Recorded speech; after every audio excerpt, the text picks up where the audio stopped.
Welcome in Wednesday edition Oxford Exxon Podcast presented by Twisted Tea. Chase Parham, Neal, McCready, Clark Ford Studio here with you today. We'll talk some more Ole Miss as they head into Georgia Tech this weekend, or hosting Georgia Tech this weekend, 6:30 Saturday for that. Looked at Haynes King a little bit up on the board this morning. You can go see that as they played one meaningful game. They lost to Louisville 39-34 before they knocked out South Carolina State last week in Atlanta. Looked at some NFL stuff. So we'll have a day with you here today. Thanks to the people on the stream already. Podcast brought to you by the Oxford Exxon Highway 6 West in Oxford. Catering this weekend. Again, they got specials on a couple slabs of ribs.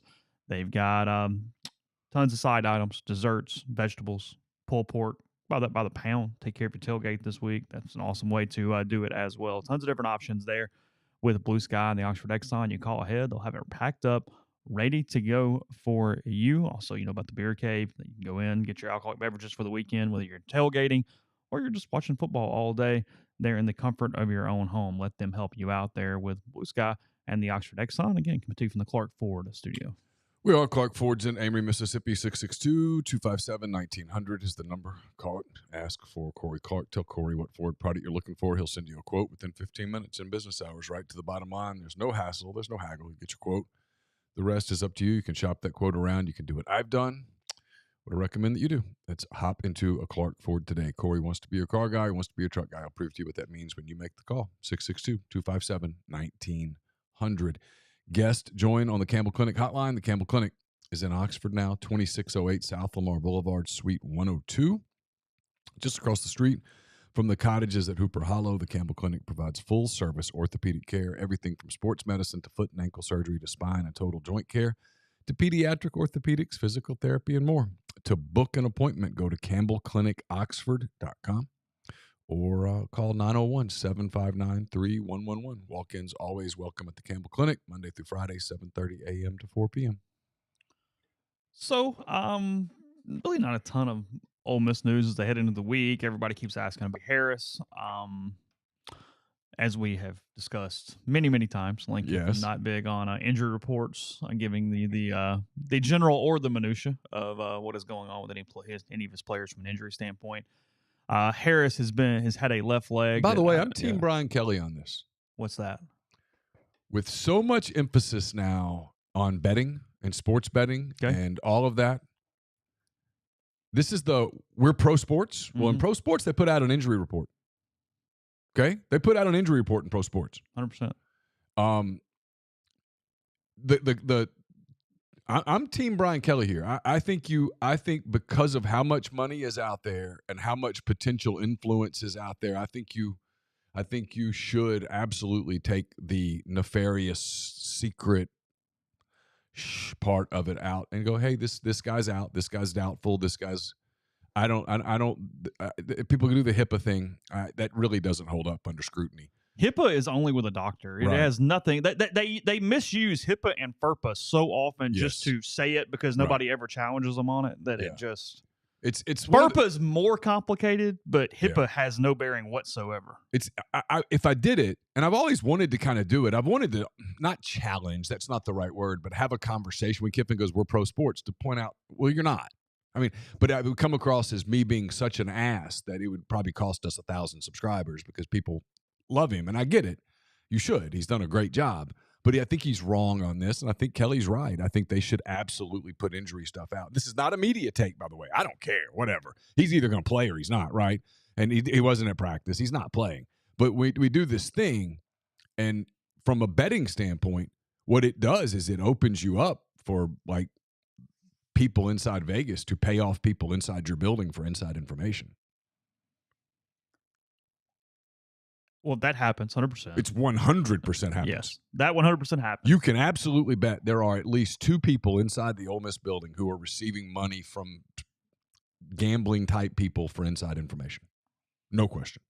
And now the issue you have and where it takes so much extra is that even injury reports in the NFL are collectively bargained where you can't be a jerk about it. You have to be fairly accurate with the classification. Or you're fined. Correct. Heavily. Yeah.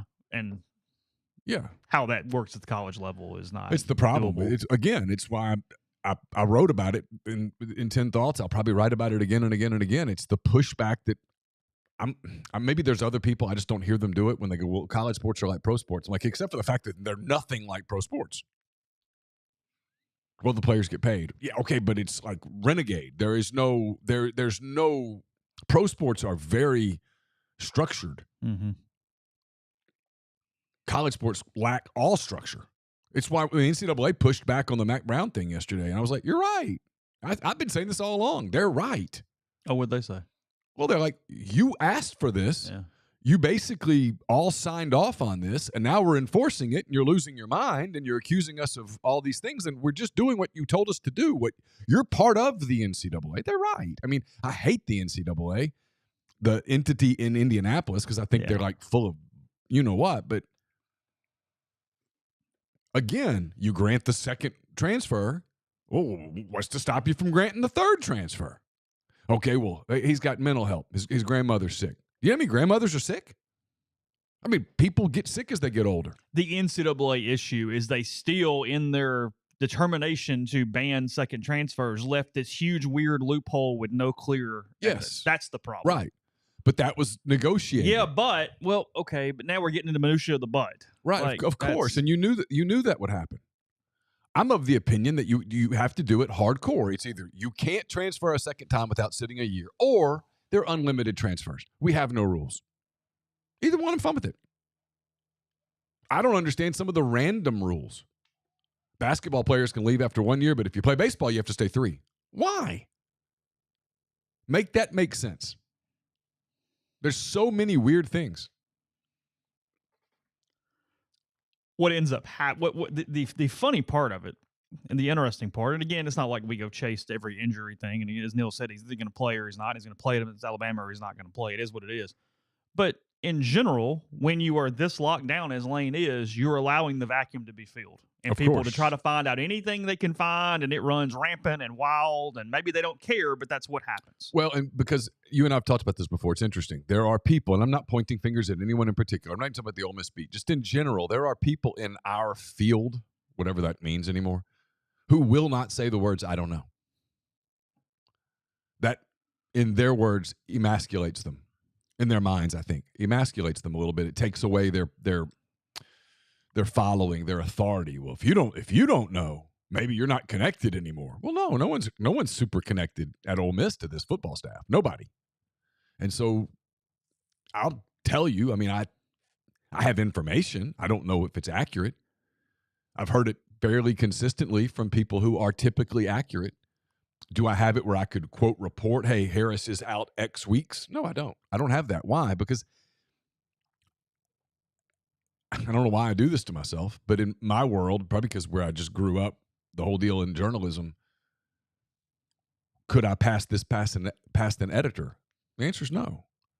And so, I could write, hey, I've heard this. Kiffin says they don't discuss injuries. Okay, well, that doesn't get me anywhere. And then if I'm wrong, well, I look like an idiot. So I don't want to be wrong. You're in the same boat. And it's that.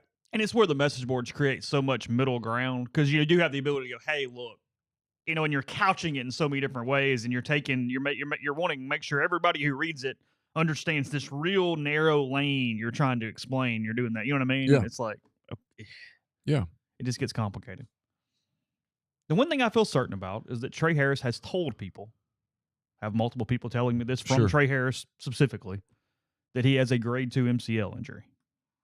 Okay. I have photo evidence, because people are whatever in this world, of Harris having a wrap thing on his left leg that appeared to be quite thick.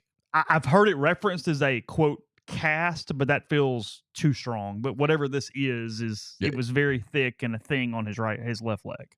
It looked to be something that was restricting movement. 100%. Yes, that's fair. Yes. So here's what happens. Take that. Had also heard that he had some plasma therapy, which a lot of times is used to try to heal and quicken and things. Correct. And this is the point we're making as we get this. Everybody's getting there. Is that the thought process from what he had told people and whatnot was out for Tech. Obviously, nobody's even discussing this week. He's not playing against Georgia Tech. Right. Whether or not there could be any reps against Alabama, and then back for LSU. That was the the optimistic thought has been going around people who have been in contact or been around the injury of Trey Harris. Okay. Yeah. The other thing was, again, he'd had the plasma therapy. Well, people I know that know these things said that if you're trying to get someone back really, really, really quickly, plasma therapy is actually a hindrance, not a help, because it is very, very difficult quickly, like early, and then it helps you down road. It makes you take a step backward to take a giant leap forward. Yes. But you have to take the step backward. That's so it didn't required. link up, at least per this opinion, it did not link up that he would have an ability to come back in 2 to 2.5 weeks and have the plasma treatment. So again, already right there, we're going, okay, well, something's wrong. Yeah, right. I'm explaining thought process to you guys, not necessarily even reporting or anything else. But I do believe the MCL grade 2. I do believe that to be true. But beyond that, we're all just waiting. All just waiting. That's where we are. Yeah. And I was at practice for the 6 minutes maybe that we were allowed to view yesterday. MCL recovery time for a grade 2, if there's no additional damage, is 2 to 4 weeks. But again, that doesn't coincide with, hey, we're going to put some plasma and we're really going to knock this thing. So that's what I'm saying.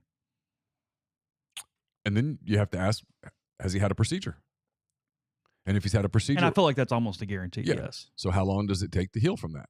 And who did the procedure? And it's not even healing. It's pain. It's laxicity. Or laxity. And do you come back as effective as you were when you were healthy? Yeah. Injections. It's all these different things. So, I mean, different people recover different ways. Different people handle pain different ways. Yeah, the injury apparently occurred on the first play. He finished the drive, but it was on the first play.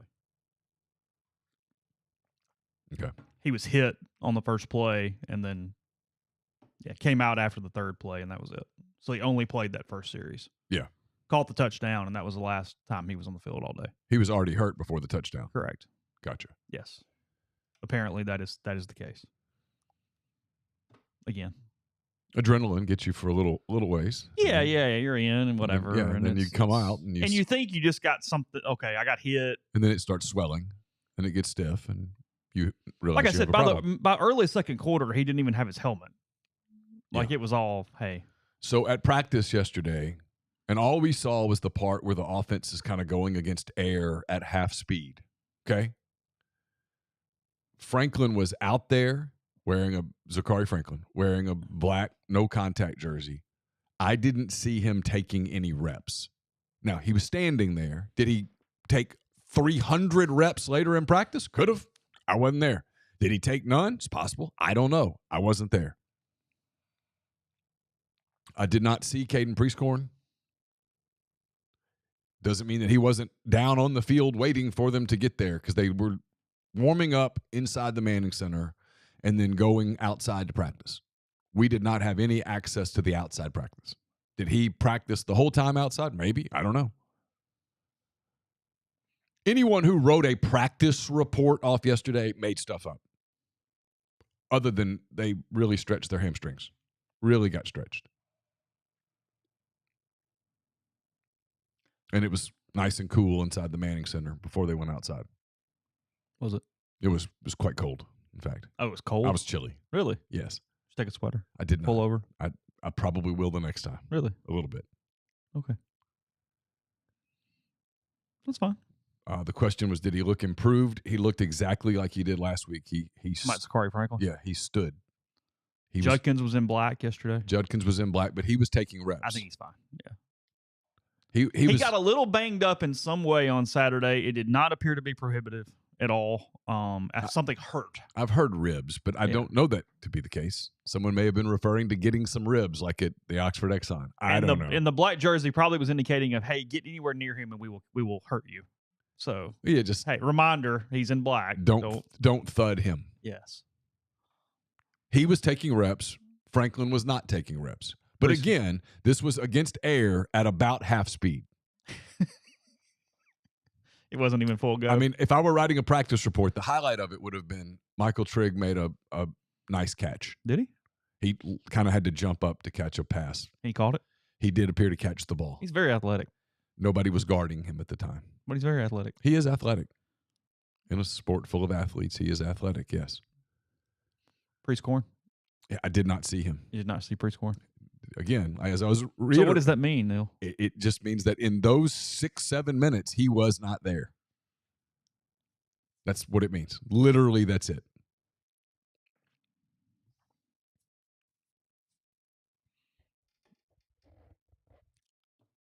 I have a hard time believing any of the three are playing this week again. And I don't think it has anything to do with hiding them from Alabama and all that stuff. I don't. I think if they were available to play, they'd play because you want to build continuity offensively. The idea of, hey, let's break out these two guys against Alabama for the very first time and hope that there's chemistry and that they're ready to go, pretty risky.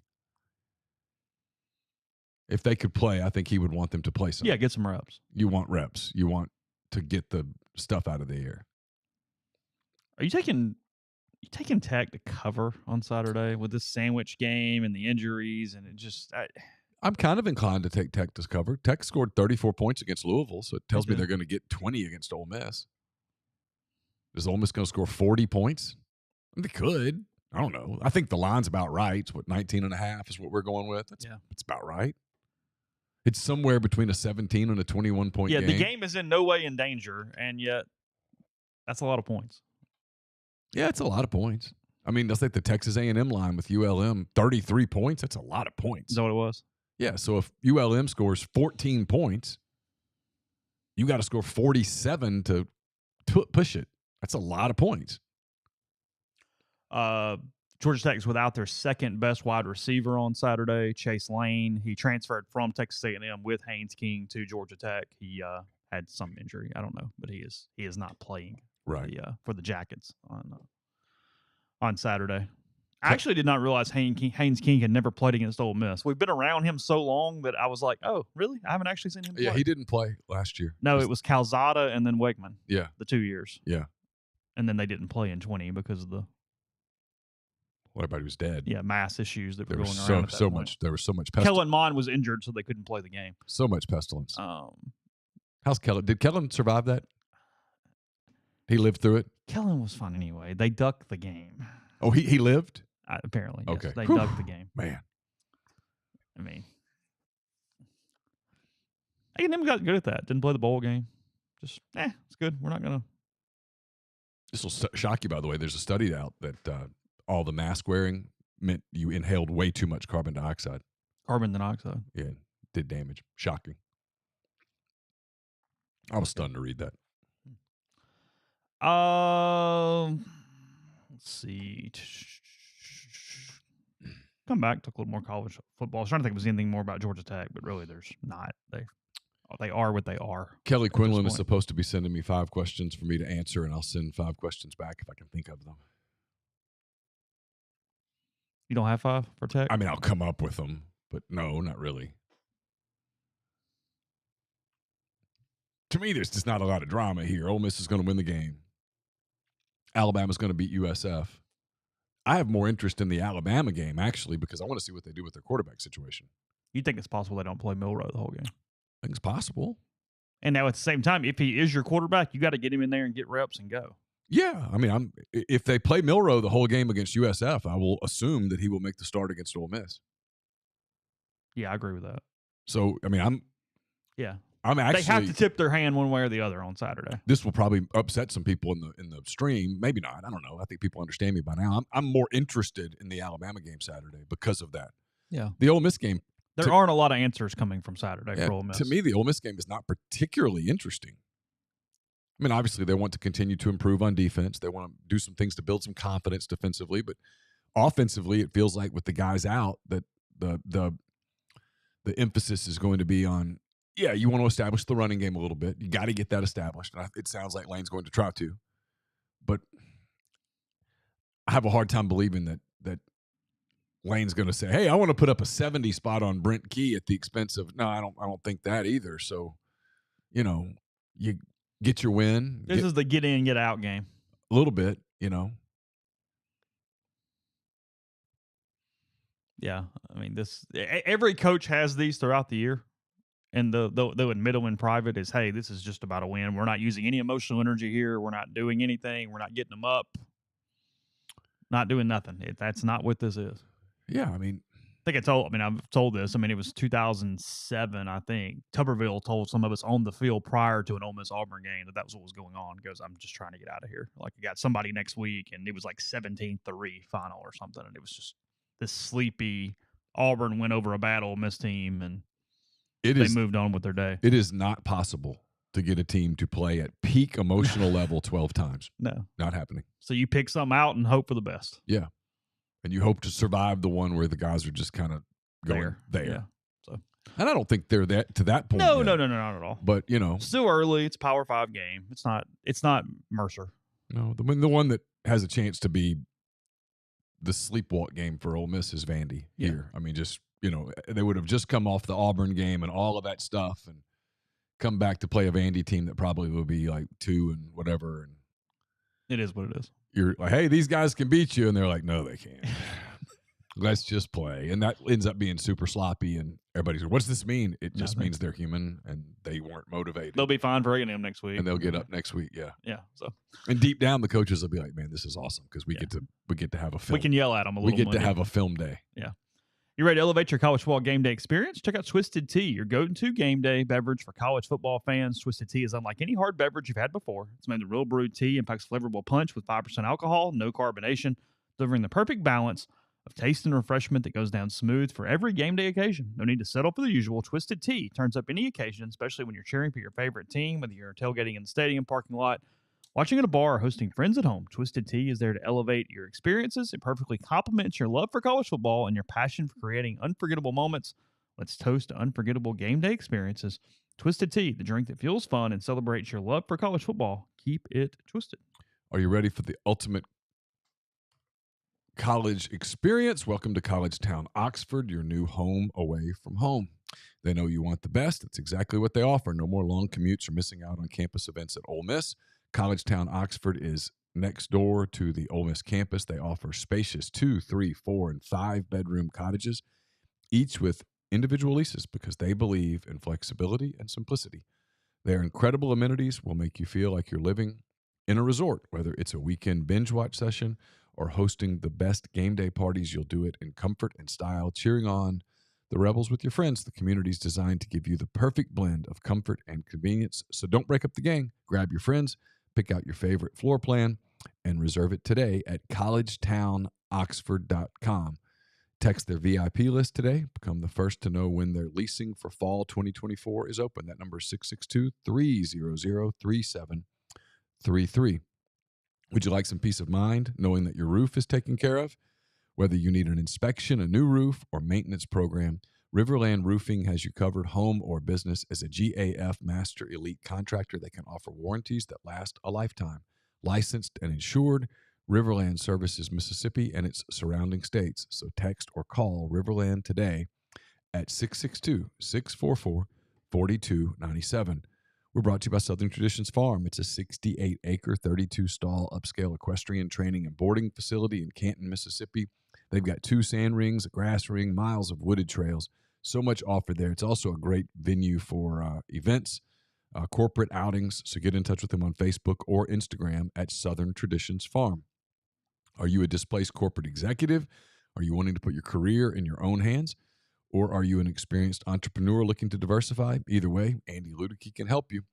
He is a longtime Rivals board member. He's a diehard college football fan. He owns multiple franchises and businesses, uses his expertise to help others find their American dream through a very thorough and free consultation process. So call Andy and put your life and your career in your own hands. It's 100% free. You've got nothing to lose. MyPerfectFranchise.net. Contact Andy at myperfectfranchise.net or 404-973-9901. Get the beautiful and healthy smile you deserve at Corinth Dental. Dr. Bubba McQueen, Dr. Jenny Beth Hendrick are devoted to restoring and enhancing the natural beauty of your smile using conservative, state-of-the-art procedures that will result in a beautiful, long-lasting smile. From routine checkups to advanced treatment, including implants and Invisalign, Corinth Dental is here to help you achieve your smile goals. So schedule your appointment today and take the first step toward a better version of yourself. It's corinthdental.com. Podcast also brought to you by BetterHelp. If you're up at night, can't really sleep, you got stuff going on, racing through your mind, therapy can sometimes help. BetterHelp would be a great option for that. If you're just trying to fall asleep, but your brain suddenly will not stop. So your thoughts start racing right before bed, or other inopportune moments. One way to make those go away is to, again, talk them through. Sometimes what's going on in the middle of the night is something you can face during the day. Therapy gives you a place to do that. Get out of your negative thought cycles and find some mental and emotional peace. So if you're thinking of starting therapy, give BetterHelp a try. It's entirely online, designed to be convenient, flexible, and suited to your schedule. Just fill out a brief questionnaire, get matched with a licensed therapist, and switch therapists anytime with no additional charge. You can turn your video on or off, make it what you need it to be. So get a break from your thoughts with BetterHelp. Visit BetterHelp.com/MPW today to get 10% off your first month. That's BetterHelp, HELP.com/MPW. So all that to say, yeah, they're just trying to get through Saturday. I saw this, and Ole Miss, we mentioned that they probably had the best, on paper, best win of the week last week.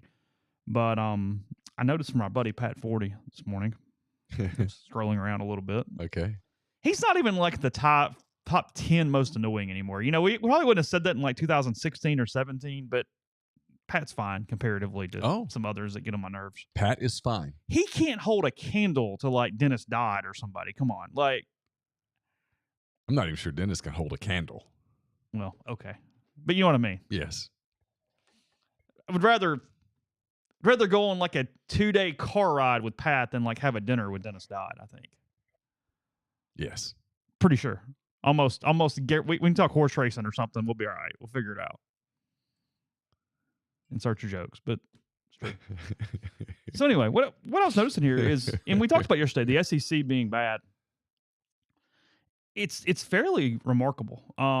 SEC record against the top 25 so far, 1-4. Ole Miss the only win at that. Power 5 competition period, 3-6. Now again, they played some good team, blah blah blah, all that stuff. Yeah, but no, not really.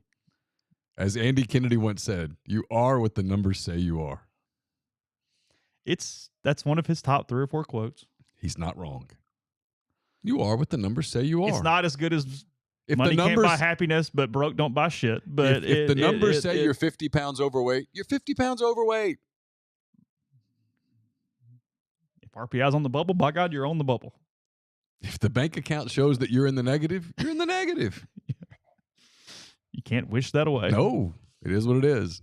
So the 333 winning percentage, worst record among Power 5 conferences in games against one another. Big 12, 444, they're 4-5. The ACC and Big 10 are both 500, 4-4, 3-3.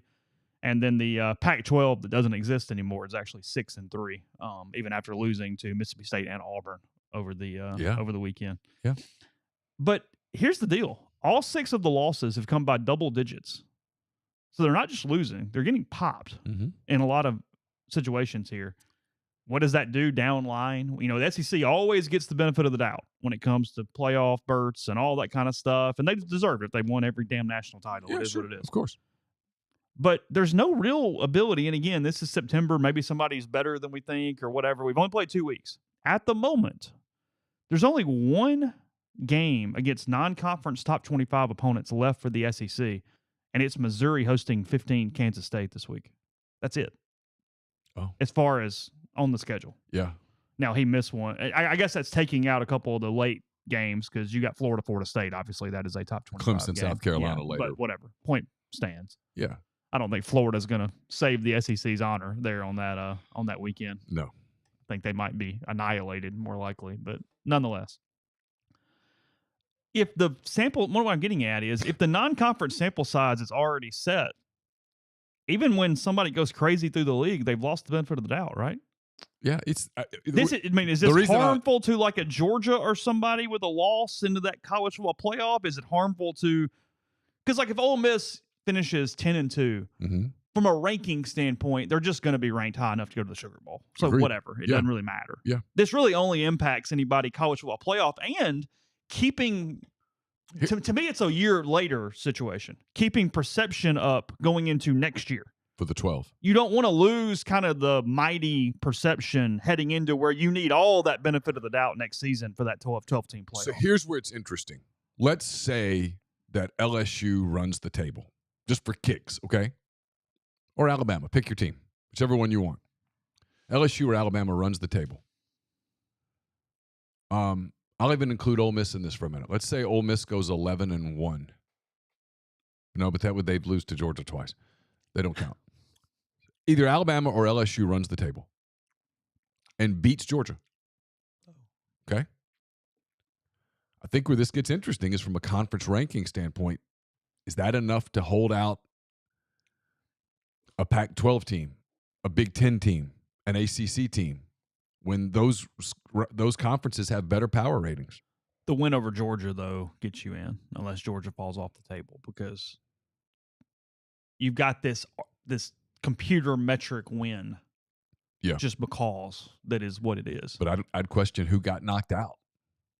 Because now, I mean, the Big 12 looks good, right? You got Texas has a win in Tuscaloosa. Kansas State's about to go pop the hell out of Missouri. I realize it's Missouri, but it's still an SEC win. What does the SEC have? What wins does the SEC have that you can hang your hat on right now? Ole Miss, can that SEC team overtake a Florida State or a Texas when those teams have these big SEC wins? No. Yeah, that's the question. My opinion. I mean, I'm reminded of that scene in For Love of the Game where, he's out there warming up and he goes out and goes, you're late. I was wondering if you were going to show up. And he goes, have I ever not shown up? And he goes, well, I guess that's true until the first time you don't show up. Haven't we always been dominant? Yeah. Well, you are until the first time you're not. And then you're not. So I don't, look, if the one win that the SEC is hanging their hat on is Ole Miss goes down to Tulane and beats Tulane without Michael Pratt, which is what other people outside of the. Sure. If I'm Florida State arguing that's your argument today. I'm like, hey, Pratt didn't play. And they still almost got beat. And the kid who sucks took him down to the 20-yard line and was a yard short. If he gets it, maybe they win. Right? Yeah. We kicked LSU's ass. Yeah. If I'm Texas, I'm like, hey, Pratt didn't play. You know that, right? Yeah. We went to Tuscaloosa and we beat their ass. It's a plaintiff summer. You're going Tulane?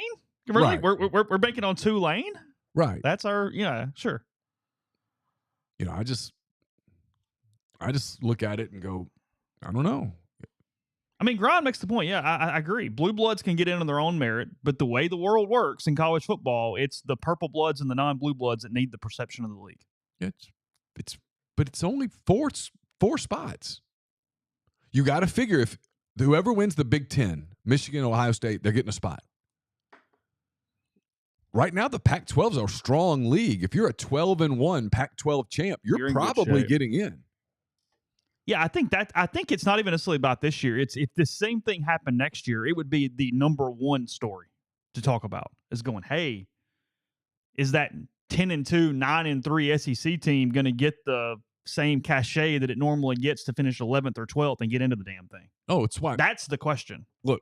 It's really not about now. It's about future. Next summer is going to be the easiest collection of podcasts we've ever done because we'll be able to debate what happens if this and this and this. In the meantime, while the world outside of us is probably burning down at that point, we'll be able to talk about a lot of stuff. This year, it's like there's only 4 spots, man. What if Florida State runs the table or goes 12-1 in a strong ACC? I find the argument of getting 2 SEC teams, and I think it's going to take care of itself because I think the SEC West is going to beat each other up. But in that scenario, I think it gets kind of weird. What's your best guess on why the league's bad? Relatively. The portal. Depleted depth. The portal has taken away a lot of the development that SEC schools were known for. Recruit the best players, develop the best players. Develop them. If it takes 2 years, it takes 2 years. Well, now you don't have 2 years. Players aren't patient anymore. Players have no patience. Coaches aren't patient. Why should they be? Billy Napier is 1 1/4 seasons into his tenure at Florida, and people are like, he can't do it. 1 1/4 seasons in? With the number 3 ranked recruiting class in the country right now. That's insane. He's in his 2nd season. But let them go 3-9 and see what happens. They give him more time. He's bringing in players. Bringing in players that everybody wants. Does he get more time? I don't know. So what happens then? Do you bail on that strategy and go heavy JUCO?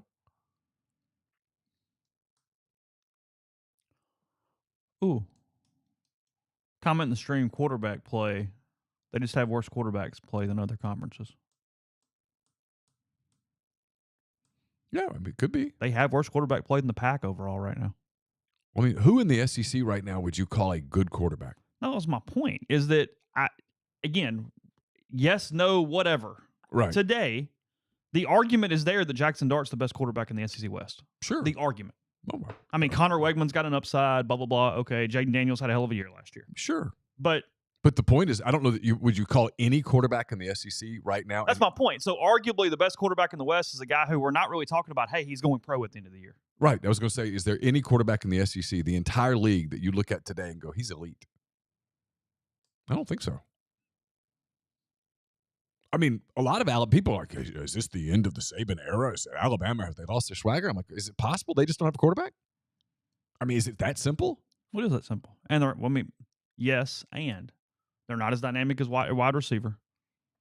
There's not Jerry Jeudy and Devontae Smith and those dudes over there. That doesn't exist. No. Frankly, their offensive line got manhandled. That doesn't happen. I mean, the guy who would be the best receiver on their team the guy who is the best receiver on their team transferred from Georgia. He did.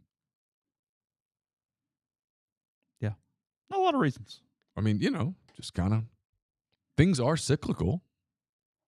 And you look around the league and there's a lot of similarities in teams. They've tried to rebuild their offensive lines or their defensive lines via the portal, and that doesn't always work. You don't have a lot of continuity.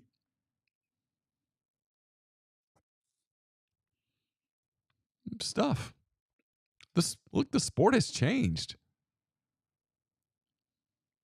dramatically in the last 3-4 years. The transfer thing has really changed the game. It's not the paying the players. It's the transfer thing. It's totally changed the game. It's changed the way you can coach. It's changed your ability to develop, to slow down a kid and to go, hey, look, you're not gonna play this year. Let's focus on getting better. So it's parity, but actually what's caused the parity is that it's just made the SEC worse more than it's necessarily made everybody else better. I mean, I don't know. Because they're dealing with the same crap, too. I don't know that I study the other leagues. But you know what I mean? Yeah, but I'd have to do a deep dive into, like, the Big 12 schools or a deep dive into the Big 10 schools. Like, it's only 2 weeks, but why is the Pac better? Why are they good? Well, one reason is they have pretty good quarterback play. Yeah. You've got Caleb Williams. You've got Michael Penix. You've got Bo Nix. Who's he's a good quarterback. He's very good. I mean, Bo Nix would be the starter at. Frankly, the kid at Alabama, the kid at Arizona, his team sucks, but the quarterback's pretty decent. Yeah, he was competitive as hell. I'll give him that. He's not bad. Well, the kid at Washington State who visited Ole Miss that time, Cameron Ward, is that his name? Oh, is that where he's at? Yeah, I mean, big, strong arm. Oregon State is kind of built it the old way. They look like a developmental team. I'm gonna tell you something. I saw them in Vegas in December. They passed. They passed every eye test. Mm-hmm. They're good. Yeah. No, that league. It's like I said. It's the irony of it. UCLA's good this year. It's the irony of it. It's that the league's really strong. The Pac-12 being, like I said it last week, Pac-12 being this good is almost sad. Like, I'm just going. I'm totally depressing. The people who are like taking joy in the falling apart of that league, I don't get it. I mean, as a kid growing up, changing the college football world for the worse. As a kid growing up, it was like the Pac, it was the Pac-10 or whatever it was at the time. It was like that was kind of exotic out there, and SC, Stanford, and all that, and now it's just gone. It's kind of, I don't know. I think next season when there is no Pac, I think it's gonna be a little depressing if I'm honest. There's not a program in the country I feel worse for than Oregon State. It's a damn good program that is just stuck. What are they going to do, run the Mountain West? They did win their little lawsuit thing. Restraining order, I guess would be called, not allowing anybody else to vote on the Pac-12. It's no longer in it.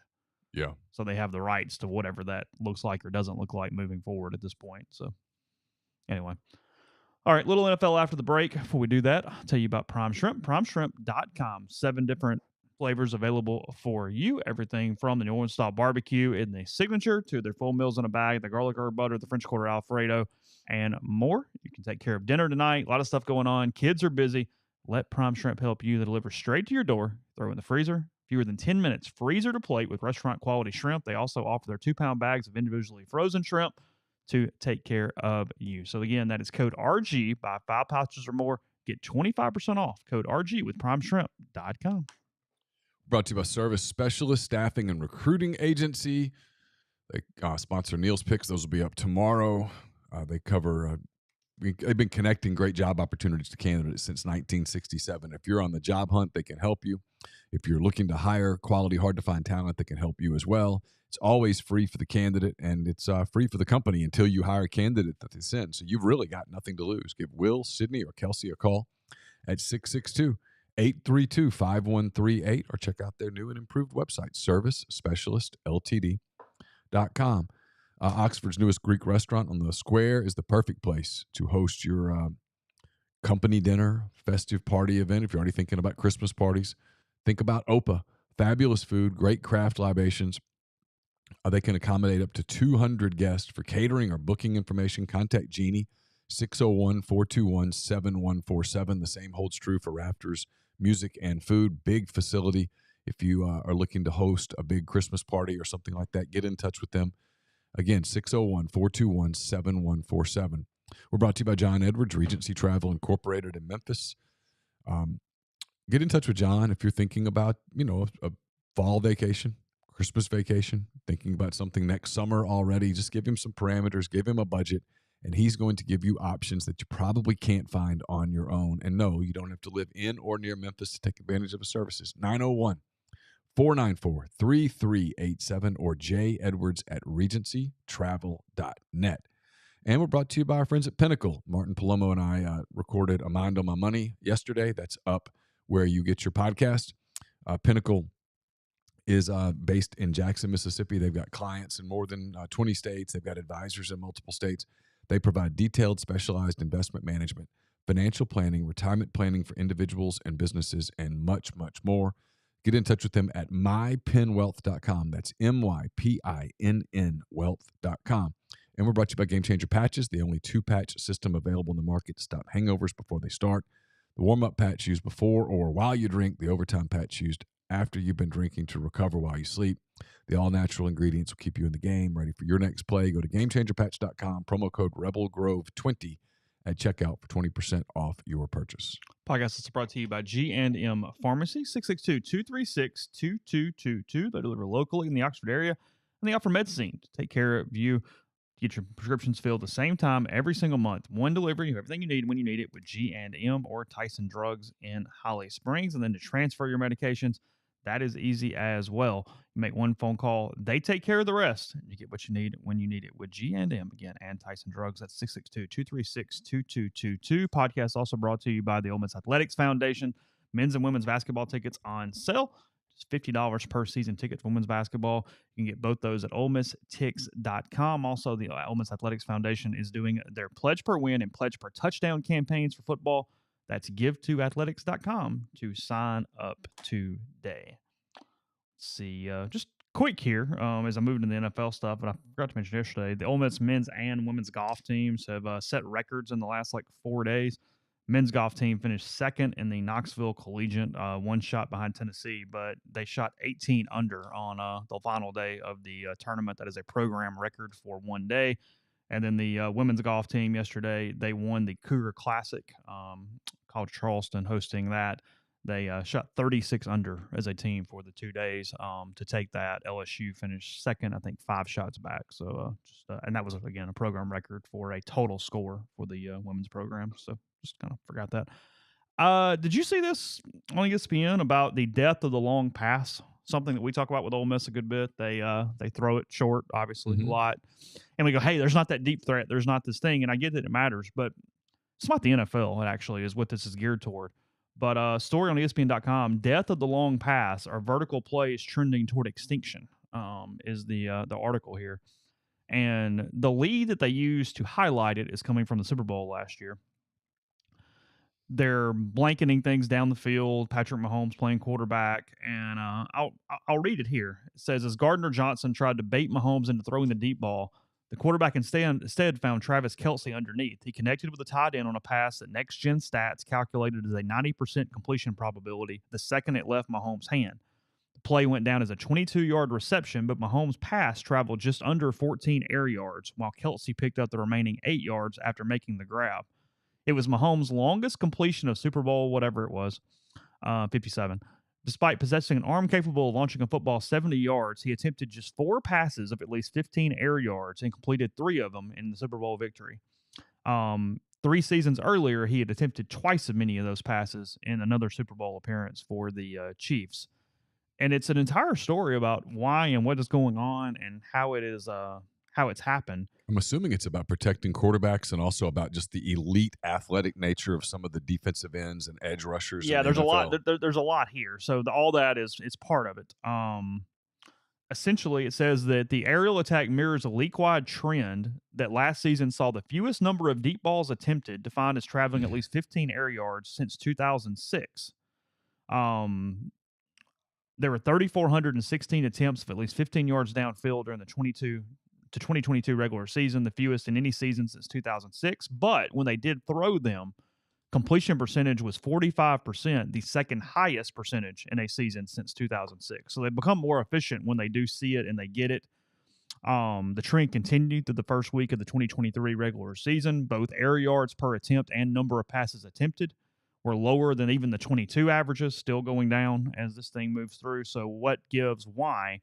Several of the reasons that it gives is basically defense has just killed it. That forever it was talked about the lockdown corner, and you went 1-on-1, and this one guy took away the side of the field, and they said now instead of having islands, you have archipelagos where they're bracketing and doing things and simply saying that guy is not going to beat us deep. And it's allowed things to be more open underneath. It's changed the way they've done schemes and all these different things. And obviously it's a chess match, but Kyle Shanahan says it's not a Tampa 2 oriented defense, but it's a very soft zone and the deep ball just isn't there. If you make a living off trying things that a defense is really trying to take away, it's an uphill battle and you're wasting a lot. So sometimes you just take what they give you. Mm-hmm. So it's just nonstop. But you end up with people like Tyreek Hill who can get loose on those inside routes and the stuff over the middle of the field, and it still turns into long games. So it's become more of that type of player that's also going on. I mean, Tyreek Hill goes for over 200 yards against the Chargers in the opening. I mean, you just watch how difficult it is to block a Myles Garrett, a Joey Bosa. Yeah, sure. And you realize that you don't want your quarterback getting blindsided. You don't want him getting rolled up, all those things. You want to get the ball out of his hands. And then you get these guys that can operate in the slot, like, Jamar Chase or Tyreek Hill or those kind of people. And you see the offense is becoming more creative, using the wide receivers almost as running back options. In 2006, 43% of the passing yards generated by offenses was receivers after catching the ball. Last year, that was well north of 50% as far as catch versus throw. At that point, they're talking a lot about that, talking about a lot about Deebo Samuel, Christian McCaffrey, those type of players they're doing these things at a different clip than had been in the time of the past. And then it also says that it's high risk throwing the ball all the way down the field, maybe in double coverage or 40 yards in the air. Mitch Trubisky talking about this. Rather, you can throw it 5 yards and let that guy run the rest of the way. So the run after the catch has been a huge emphasis. Blah, blah, blah, blah, blah. And then also, this is the one where I get it, but we usually talk about it going down instead of up. But they call it the seesaw. The Atlanta Falcons head coach, Art Smith, said that he believes actually it's the way the game's played with a more wide-open game coming from the youth level. So it's PB football concepts in the NFL. Yes, it's not as crazy as it sounds. The NFL isn't just a copycat league. Football is a copycat sport. Concepts start at the grassroots level, and as a generation of players advance through the ranks, so do to the schemes and styles. On a Texas high school football field, you're seeing a lot of spread. Guys are very talented, skill position guys. You're not seeing some of the old school intermediate drop back game. And they're saying that basically the skilled position high school players that make their way to the NFL in those ways, they're positionless. They can't do the things that are necessary in a scheme, so you actually need the shiftier guys, and that's where it's all moving. So they actually think it's moving up, not down at this point. I watched some of a Tupelo Youth League football practice yesterday. Them cats weren't doing the spread. What were they doing? As toss sweep, little quarterback bootleg. Oh, some power stuff. Yeah, they coming at you. The little running back went under the quarterback instead of behind him, and boy, they stopped that play. He blowing the whistle. yelling at him, pulling him over. Oh, really? Getting in his face, threw the ball down at the ground. Really? I was like, whoa, hey, that's what I'm talking about. In Tupelo, we're getting serious. The Golden Wave in about 7-8 years, they're going to have a dynamic running game. I told you, they've got a little machine going over there right now. It's coming up through that. They all run the same stuff.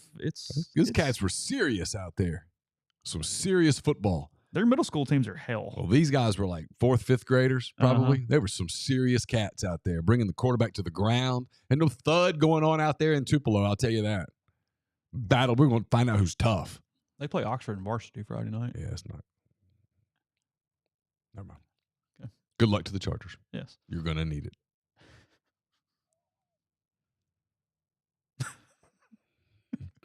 I had a thought now. I just need to shut up. I need to be quiet. No, I'm cheering for the Chargers. No, yeah, a lot of Carson's friends play for the Chargers. I hope it goes well. Yeah, sure. Nonetheless, all that to say that college is the same thing. I mean, frankly, the RPOs are changing things. It takes time. Like, it just the way the whole game is played. I mean, I feel like in some ways, as media and talking heads, you go, God, we don't have that guy. And it's like, that guy doesn't matter anymore. It doesn't exist the same way. You just need people to occupy space and do things inside the concept of the offense. It's not about, hey, go run down the field for 70 yards. And let's do the big, long 7-step drop back, and we're going to throw it to you. Good luck. Yeah. Things are cyclical. Maybe we'll cycle back to that at some point. I kind of doubt it, but I mean, and they end with that. It says maybe the deep ball isn't dead; it's just hibernating. The NFL is cyclical, and offensive concept rises up through the levels. Defenses adapt, take it away. Offenses find a new answer, on and on. It's a never-ending carousel. That's why for 25 seasons as a head coach between Philadelphia and Kansas City, nothing phases Andy Reid. It's a never-ending chess match with a finite number of logical counter moves. Just about having the right answer key to the right test at the right time. Quote, this thing is a big circle, so I'm sure it'll come back somewhere. It's like a dog chasing its tail. You just got to stay ahead of it, and it'll peter back around somewhere at some point. Yeah, maybe. Well, look, at some point, some coach is going to go, oh, y'all going to do that? Triple option, bitches. Yeah. We're running this thing at you. You've gotten small at linebacker. You've gotten small at safety. You're trying to run it down. We're about to take your manhood. We're coming at you. Yeah, we're putting a fullback in here. And hey. Here we come. Yeah. Run the wishbone. Yeah. At some point, somebody's going to go, no, fullback, power eye. Notre Dame box. Yeah. Maybe not that. But power eye. I mean. Yeah. No, power eye, sure. Power eye for sure. Somebody at some point is going to go, no, we're I formation. We're downhill. We're coming at you. You know, teams start playing smaller and smaller guys at linebacker. Everything's emphasized on speed. You got these edge rushers who spend 99% of their time focusing on pass rush. And all of a sudden, you just go at them, attack them. I don't know, maybe. That would actually be kind of interesting to watch. I mean, maybe Brian Ferentz is on to something here, okay? Maybe it's just...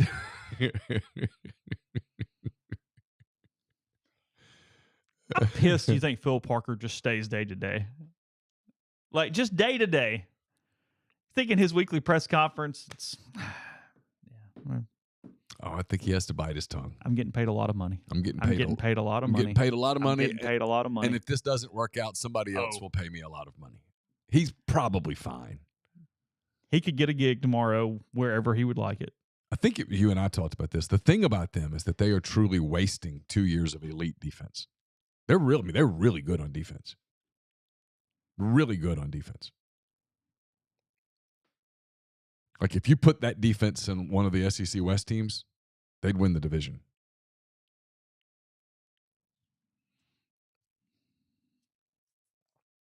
They're good. I mean, defensively, they're more than good. Offensively, they are not good. No one's been under a rock, so everyone knows this. Rodgers was confirmed with the Achilles injury that ends his season. Yeah, the video that showed the ripple. Yeah, that was all the confirmation anybody needed. Everybody knew it. What that looks like moving forward, I don't know. We'll see. Wow. People seem optimistic because why not be optimistic? But I find myself pulling for them more now. Like, I kind of feel badly for the organization in a way, as dumb as that sounds. I So feel I bad for kind of them. like, I feel bad for them that they had to answer questions yesterday. The day after losing Aaron Rodgers, they're getting questions about Colin Kaepernick, for God's sake. oh, were they really? Yeah. And they've come out with, no, that's not the route we're going. I mean, he hasn't played in 6 years. I mean, Zach Wilson's their quarterback. Yeah. I mean, he's the guy. And they're probably going to make the playoffs. They're good Yeah, I just defensively. don't know that they can win a Super Bowl, get to a Super Bowl with. Maybe he improves. I don't have any problems. You're hoping. I mean, sure, it'd be a good story. But boy, feels like the ceiling dropped. Well, because the ceiling dropped. I mean, if you're a Jets fan, yesterday was tough. Today, like, reality starts to set in, and that's depressing. Well, it's on the like 9-game loss. It's maybe one of the top whatever like fan base negative moments you can have. Yeah, of course. Because I mean, the Jets have been the Jets, and they finally do this, and it's the 3-4 moral, plays. and I mean, you've gotten so geeked. oh yeah. Well, the pregame was awesome. And then, Did you watch it? Yeah, I saw some of it. The pregame was fantastic. I mean, I'm not a Jets fan. I'm not a Bills fan. Whatever. I was watching. I was getting geeked up about it. And then boom. It kind of depressed me that night. If it depressed me, can you imagine how depressing it was? It's from an injury in game with the hype and the situation of the franchise. It's about the worst I can remember. I mean, it's not like a trade where you give people away or something like that. Logical. It's just that gut check. How hype you can get, and then pow, boom, it's done. Are the Cubs out of the Central? Yeah, I think they're out of the Central. I mean, not technically. They're 4 back with, what do they have, 17 left? Is it? I have no idea. Yeah, and they get the last 3 at Milwaukee, but Milwaukee is pitching so freaking well right now that they don't lose. The Cubs are playing well. I mean, they won 6 of the last 10. I mean, they're playing well. They feel like a wild card team. I think the Braves' magic number is 2. Good. I think. To clinch the whole thing? The Or to win the division. Yeah, I'd be glad when they clinch the whole thing. I need them to clinch the thing. I don't need to deal with that the last week. You want to see all the Braves young kids out there on the field getting some work in. Let's Oh, absolutely. It's spring training again, guys. Hey, get some innings, get some work. Spencer, you've thrown 40 pitches. That's enough. You can see Kyle Wright. He's still getting popped around a little bit. You're fine facing him. Believe me, I've already thought about it. That didn't go well 2 days ago or yesterday, whenever it was. I don't know, 2 days ago. I'll tell you this about the Brewers. No joke. The Brewers are scary for somebody because when Burns and Woodruff and Peralta are all pitching well, and right now they are a scary team to face in a postseason series. I don't care if you're the Braves, if you're the Dodgers. That is not a team you want to see. The Braves have a 6-game lead for home field advantage with 17 to go. Let's get this done. Basically done. I mean, that's hard to. Be hard to overcome that. Matt Olson hit his 51st home run for the Braves yesterday, tying Andrew Jones' franchise record. That is the record for the Braves. They are currently well ahead of the National League record, but they are on pace to finish 4 home runs better than the Major League record for team home runs in a season. Right now, they're 4 up on whatever that record is. They're a remarkably good team. It was a strange game yesterday because they were down 1-0, went up 6-1, and then ended up winning 7-6 and 10 against Philadelphia yesterday. Yeah. Which Philly is the number 1 wild card team, I guess. And yeah, the Cubs are a game and a half back of Philly in the wild card. Right now, the Cubs would go to Philadelphia for a series. St. Louis beat Baltimore in Baltimore last night. I mean, they're just beating the hell out of the good teams. How many back are they? Who, Baltimore? No, since St. Louis. Oh. Well, they're completely out of it. Well, just tell me the number. I might. They are 17 and a half out. Oh, that's good. 17 and a half out. That's too bad. Cubs 4 back, Reds 7 back, Pirates 14 and a half back, Cardinals 17 and a half back. That's it, right? That's the last team? Dead last. Oh, it's too bad. It's a shame. They have the second worst record in the National League. The Colorado Rockies are worse. That's too bad. minus 74 run differential. I hate that. Colorado's run differential is minus 221. Yeah. They suck. Not the best. And when you play in that ballpark, not the best thing to struggle hitting. Although they're giving the Cubs fits right now. Yeah, but even playing in that ballpark, they have scored 215 runs fewer than the Braves. Playing at Coors Field every game. That's crazy. Braves run differential plus 239.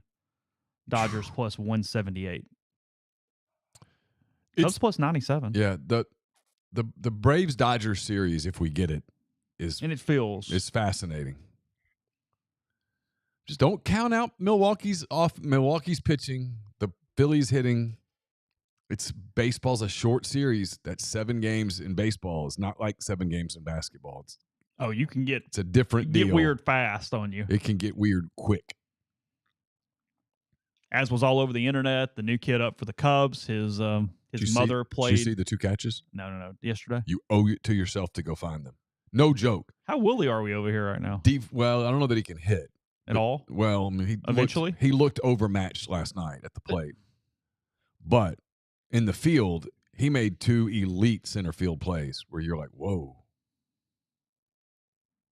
I mean, the route he takes, the speed that he has, he's a game changer in center field defensively.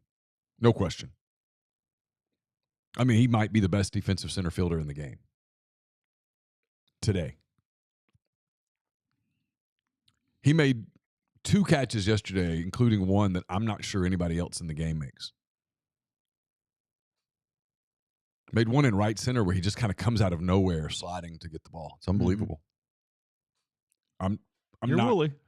I'm not sure. Yeah, I mean, I would be if he looked overmatched at the plate. You're not claiming he's Andrew Jones yet all the way around or anything. No. We're not Andrew Jones is a Hall of Famer. Yeah. I mean, even Braves fans fail to realize how good Andrew Jones was.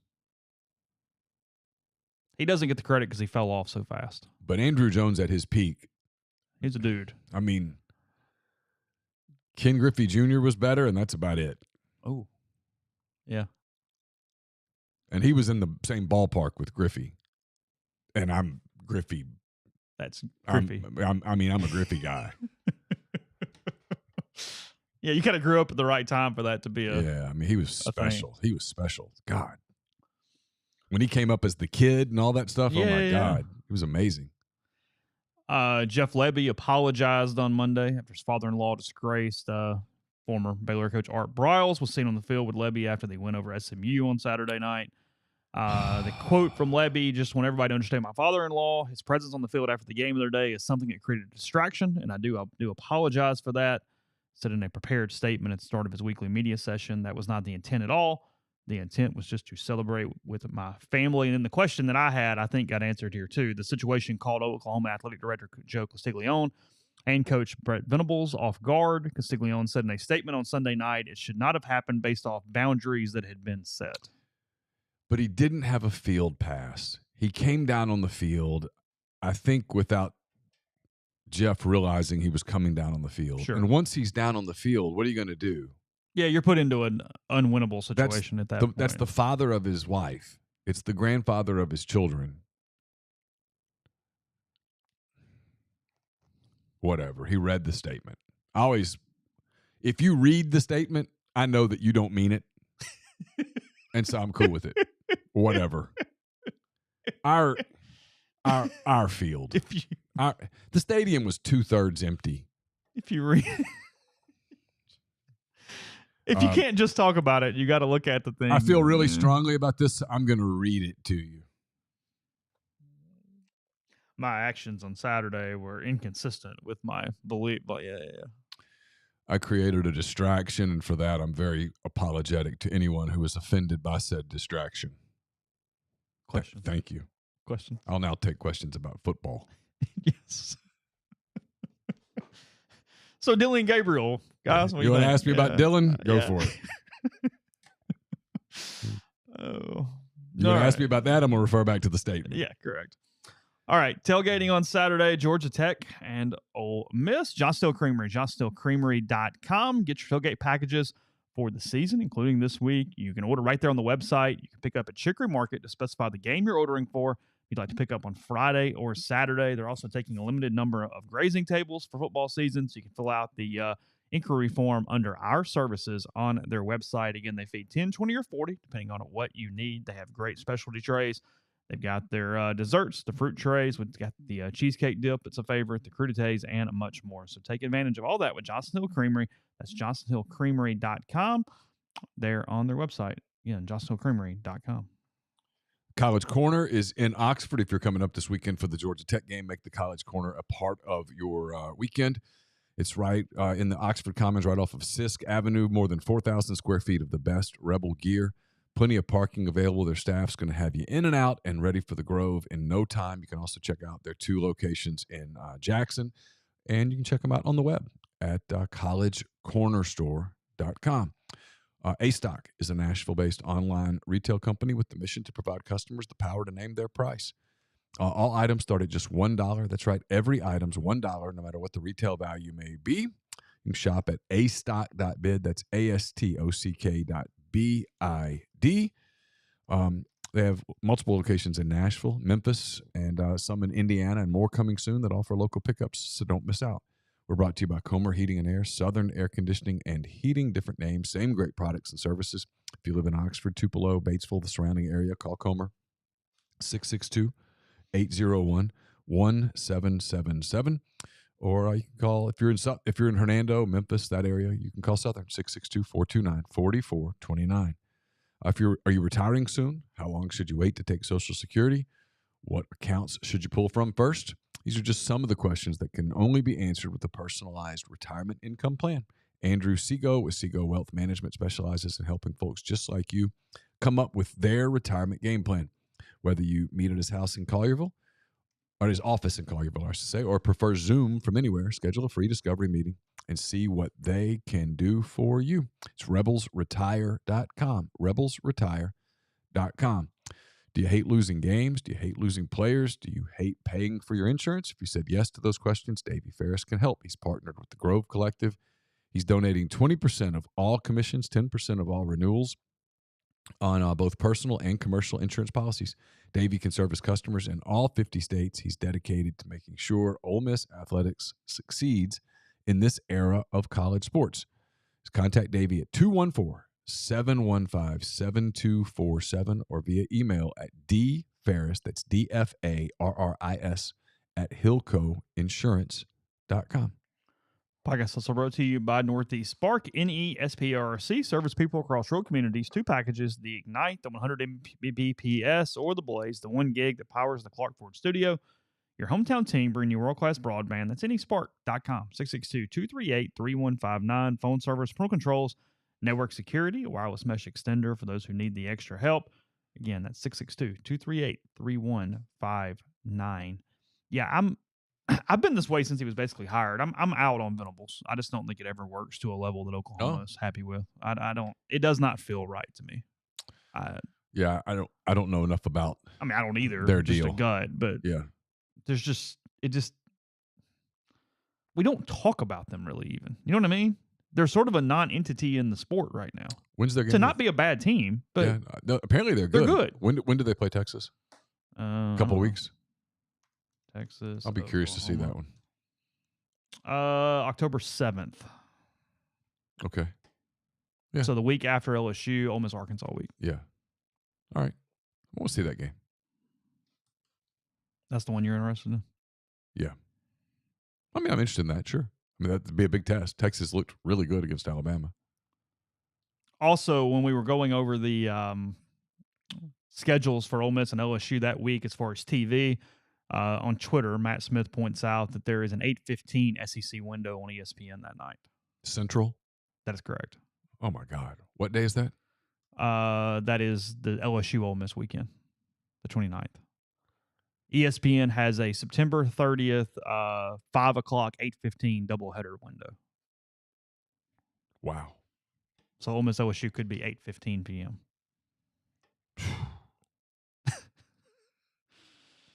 I mean, you're playing. That's 11:45 finish. You're not even finished by then.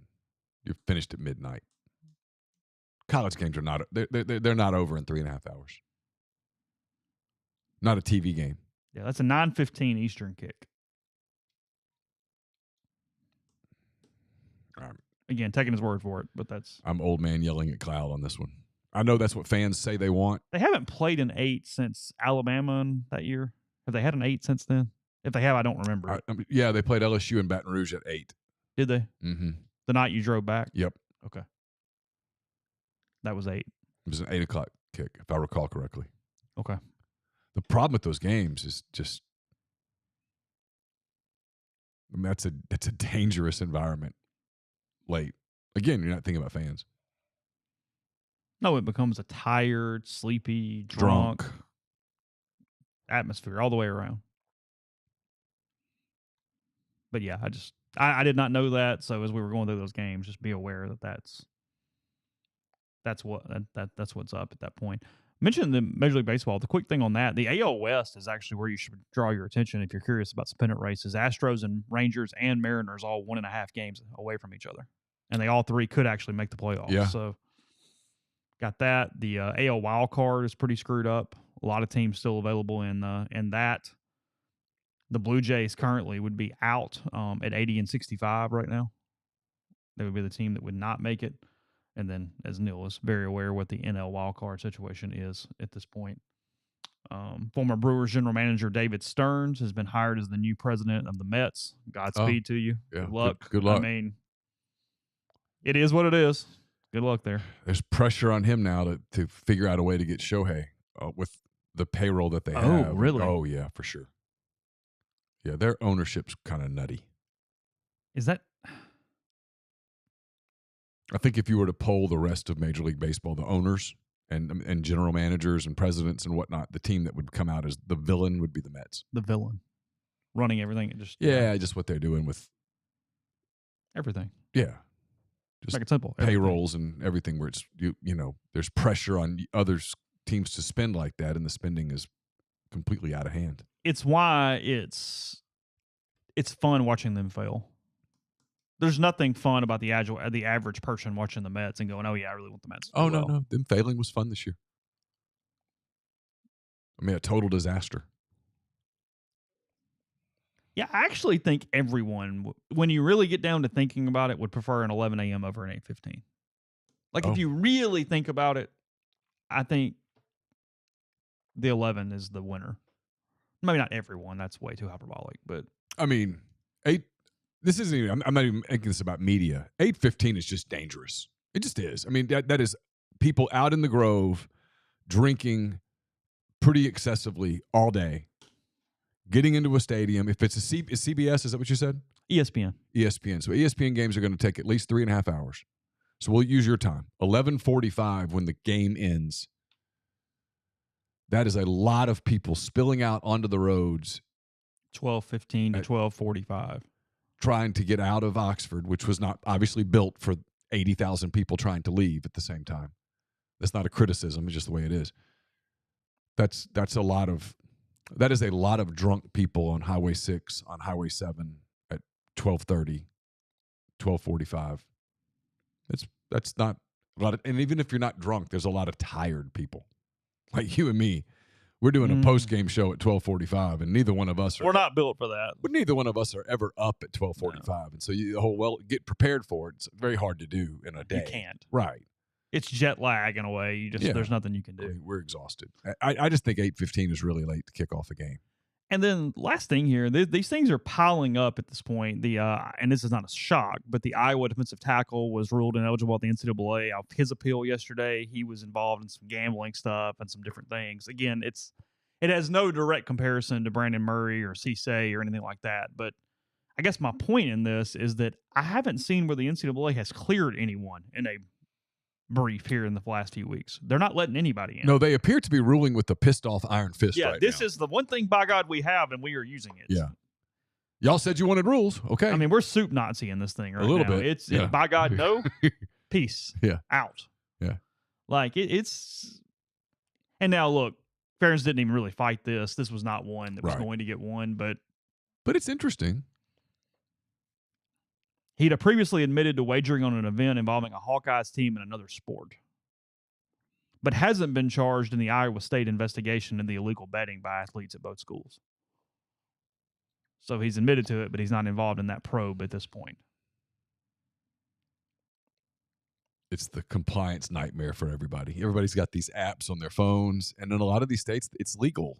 Yeah, Ole Miss is mostly avoiding this because Mississippi is not a DraftKings state. Right. Or FanDuel or whatever, where you can't just do it from your phone. But you can drive an hour and you can do it legally. You can. Just against the rules, but illegal. Correct. Yes. It's legal. Yeah. But you can't do it. Lane Kiffin on the SEC teleconference today at noon. Sure. Is it like it in the old days? Do you have the one or two reporters who always ask every coach the same questions? It's a couple of radio guys. Oh, really? And you get a little Bob Holt.